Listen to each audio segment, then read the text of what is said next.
E aí, pessoal, novamente, espero que todos estejam bem, estejam se cuidando, tá? No vídeo de hoje, a gente vai dar continuidade à nossa timeline, tá? A gente vai chamar essa segunda parte. Eu não sei quantas partes ainda tem, é tanto que a gente está vivenciando dia a dia esse planejamento. Mas esse vídeo é a segunda parte da nossa timeline, então, para você que está aqui, vamos lá nessa exploração? Vamos embora! Então, pessoal, para quem não viu os nossos vídeos, por favor, volta lá e assiste o primeiro, que a gente conta um pouco sobre a nossa história, e o anterior, que fala dos primeiros passos desse nosso planejamento e os primeiros pontos da nossa timeline, tá? E no vídeo anterior a gente criou o conceito de AC e DC, né? Antes do coronavírus e depois do coronavírus. E a gente ainda está no momento antes do coronavírus, tá? A gente vai começar agora falar um pouco sobre após a contratação da consultoria, que foi mais ou menos em julho de 2018. O serviço muito bem prestado nos orientou quais tipos de documentações que a gente precisaria para que eu solicitasse o visto de estudo, tá? E pessoal, a gente entra no primeiro ponto desse vídeo, que era a questão da solicitação do visto de estudo. Após a contratação do serviço da consultoria, eles nos informaram que era preciso uma gama de documentações para se solicitar o visto de estudante. Dentre eles a LOA, dentre eles comprovação financeira, e a gente vai passar por todos esses pontos ainda. A gente recebeu da consultoria a orientação de quais documentações seriam cobradas a gente para esse visto, tá? Daí veio o primeiro baque. Não sei porquê, eu achei que apenas namorando com a minha esposa hoje, a gente conseguiria imigrar, ela conseguiria o visto de trabalho, enfim. Tinha que ter um vínculo, né? O visto de trabalho ele só é dado para um cônjuge, seja através de união estável, seja através da certidão de casamento. E naquele momento a gente optou fazer a união estável, que foi o nosso maior erro, tá? E aí no segundo momento eu vou explicar para vocês. Na solicitação de visto de estudante, a consultoria foi muito bem, nos orientou muito bem. Nos entregou um checklist onde eu tinha que trazer toda a documentação necessária, que ia desde comprovante de residência, restituição de imposto de renda, comprovação financeira, as minhas documentações educacionais, que a propósito já estavam traduzidas, enfim, tudo isso. Naquele momento a gente ainda não tinha vínculo, a gente era só namorado. E aí a pessoa da consultoria nos orientou, não, faz uma união estável ou se casa logo. Aí aquele baque, né? Eu disse, pô, casar agora. Enfim, naquele momento a gente optou fazer a união estável, que foi o nosso maior erro. A gente procurou um cartório, fez a união estável e trouxe para a consultoria. A consultoria olhou e falou, ó, mesmo que você tenha essa união estável agora, ela precisa ter um ano, né? O documento precisa ter um ano de validade. E a validade não é o texto que está escrito na união estável, porque, como nós colocamos, que desde 2015 em que estávamos juntos, e em 2018 já faria 3 anos, mais do que um ano obrigatório solicitado pelo consulado. O que o consulado solicita é um ano do documento. Então, isso atrapalhou bastante, porque a gente teve que deixar para um segundo momento a solicitação de visto de trabalho da minha esposa. E seguimos o plano, seguimos o que foi nos orientado. Eu trouxe toda a documentação, pedi auxílio ao meu pai em questões de verba, né, para ele comprovar junto comigo rendimentos.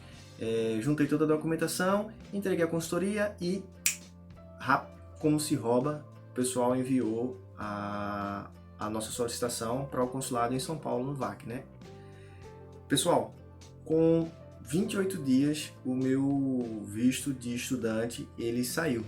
E aí foi uma alegria muito grande, porque eu estava no meu segundo emprego, né? Desde que a gente tinha retornado essa vontade de imigrar. Fazia apenas 2 semanas que eu estava nesse emprego novo, que inclusive é o emprego que eu ainda estou até hoje, na data da gravação desse vídeo. E aí, pessoal, quando chegou a informação de que o visto tinha sido aprovado, foi um misto de euforia, de alegria, de tranquilidade, enfim, tudo junto ao mesmo tempo. E a primeira coisa que eu fiz foi ligar para minha esposa para dizer que tinha conseguido, e aí foi aquela alegria.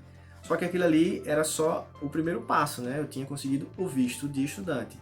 Teria que esperar a validade da união estável chegar próximo do solicitado pelo consulado e dar entrada no visto de trabalho da minha esposa. Mas aí é que está o erro, pessoal. Eu podia ter feito a união estável junto com uma documentação que é solicitada pelo consulado, que é a comprovação através da assinatura do tabelião junto com a união estável. É uma solicitação totalmente atípica no Brasil, é tanto que a gente tentou fazer, mas o tabelião disse, eu não sei o que está escrito em inglês, também não tenho interesse e não vou assinar. E esse foi o nosso maior erro, porque nos atrapalhou bastante, vocês vão entender por quê mais à frente, tá? E além disso, pessoal, lembrar vocês da validade do passaporte, né? Por exemplo, no caso, eu tinha feito o meu passaporte em 2015 e aí só dei a entrada no visto, né, de estudante para o Canadá em 2018, ou seja, se passaram 3 anos. E quando o visto foi aprovado, ele só foi aprovado pela duração ou validade do meu passaporte, ou seja, menos de 2 anos. Então, se vocês estão se planejando para fazer isso, façam com um documento que tenha um prazo elevado. Por exemplo, após esse prazo, em 2019, eu dei entrada em um outro passaporte. Esse passaporte vai valer até 2029. Então, se eu tivesse feito o passaporte com essa maior validade, eu teria tido um visto de estudo maior. Por mais que eu não esteja utilizando ele agora, mas eu teria uma validade maior. E aí fica a dica para quem está nessa busca também, lembrar da validade do passaporte. E aí eu já tinha iniciado a solicitação do visto sabendo que eu ia ter que prorrogar as entradas na faculdade que eu tinha acabado de ser aceita, né, que é a Fanshawe. E foi o que aconteceu. Em setembro, mais ou menos, que era a data de início do intake, que eu tinha sido aprovado, eu solicitei uma postergação para janeiro de 2019. E aí é que nasce o primeiro ponto que eu queria falar para vocês do tipo de serviço que é feito no Canadá. Pessoal, é totalmente diferente. O pessoal é muito mais pé no chão, demora mais para responder, tem todo um trâmite para se seguir, e isso pra gente que é brasileiro, que acha que eu tô pagando, né? Pô, porque eles não me dão retorno, é muito angustiante. Depois que a gente passa, a gente entende o porquê que isso acontece. Mas, no momento, não é fácil de aceitar, não é fácil de entender. E foi o que aconteceu com a gente. Eu fiquei super frustrado, porque nos e-mails que eu solicitava a mudança de intake, o pessoal demorava para responder, e aí, quando respondia, não respondia com palavras coesas, né, com frases de efeito de dizer, não, ó, tá certo ou tá errado, ok ou não, a gente vai conseguir, não. É sempre, ó, vamos ver, estamos analisando. Isso ia criando uma atmosfera de frustração, mas que no fim deu tudo certo. Eu consegui mudar o intake para janeiro de 2019. Mas aí, pessoal, veio a grande chave que mudou todo o nosso planejamento para emigrar para o Canadá, que foi por nossa parte, o conhecimento da Pay Brasil, né? Para quem não sabe, é uma empresa que faz recrutamentos de trabalhadores brasileiros para trabalhar no Canadá, sem às vezes nem ter precisado ter experiência internacional. Talvez nem ter nunca saído do país, como é o nosso caso. E o engraçado, gente, é que eu já conhecia o Rafael, né? Que é o responsável pela Pay Brasil. Ele já tinha falado comigo diversas vezes no WhatsApp, na época que eu ainda estava no grupo da consultoria. E eu não liguei. Deixei pra lá, achei que era uma pessoa falando besteira no momento. E aí fica a dica pra vocês. Sejam águias. Mantenham um foco em tudo que é possibilidade de você conseguir migrar.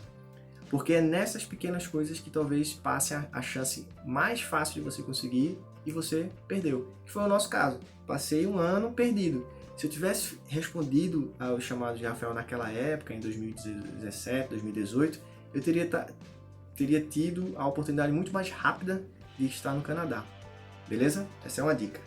Para quem não conhece a Pay Brasil, eles têm um canal no YouTube e também eles têm uma landing page, é só vocês procurarem. É PEI Brasil com Z, né? Pay Brasil. E fez total diferença pra gente, tá, gente? Em dezembro ele mandou um link dizendo que ia estar em janeiro, em Recife, fazendo uma palestra para aquelas pessoas que almejavam imigrar para o Canadá sem muita dificuldade. No momento parecia até aquele pessoal, né, de endomarketing, de pirâmide que faz, não, compre isso e você vai conseguir aquilo sem muito esforço. Tá? Só que eu dei o braço a torcer, olhei para minha esposa e falei, vamos tentar, né? Não custa nada, a gente já está meio que encaminhado com um plano A, a gente pode tornar isso aqui um plano B. E aí eu fiz as inscrições da gente e a gente foi para a palestra, que foi super boa, aqui em Recife, durou 1 hora. Ele começou com um rito motivacional, mostrando o que poderia ser feito, e no fim ele efetivamente mostrou o Programa do Atlântico, o IPP.